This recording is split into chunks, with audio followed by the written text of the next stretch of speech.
Pasado alas 7 ng umaga, kasunod ng walang tigil na ulan, abot na sa dibdib ang baha sa ilang bahagi ng Araneta Avenue sa Quezon City. At naroon po live si James Agustin. James. Van, hanggang sa mga oras na ito, hindi pa rin nadaraanan ng mga motorista itong bahaging ito ng Araneta Avenue. Padiretso po doon sa E. Rodriguez Avenue dahil nga sa taas ng baha.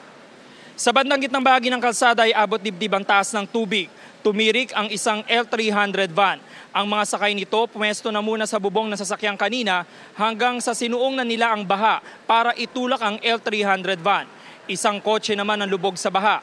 Sa Araneta Avenue, corner Caliraya Road, naglalakad na sa baha ang mga residente. Abot binti ang taas ng tubig.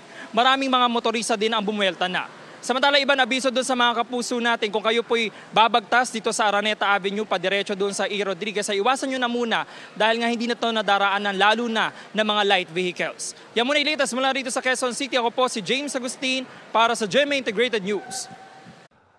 Mga kapuso, para laging una sa mga balita, bisitahin at mag-subscribe sa GMA Integrated News sa YouTube. Sa mga kapuso abroad, samahan nyo kami sa GMA Pinoy TV at sa www.gmanews.tv.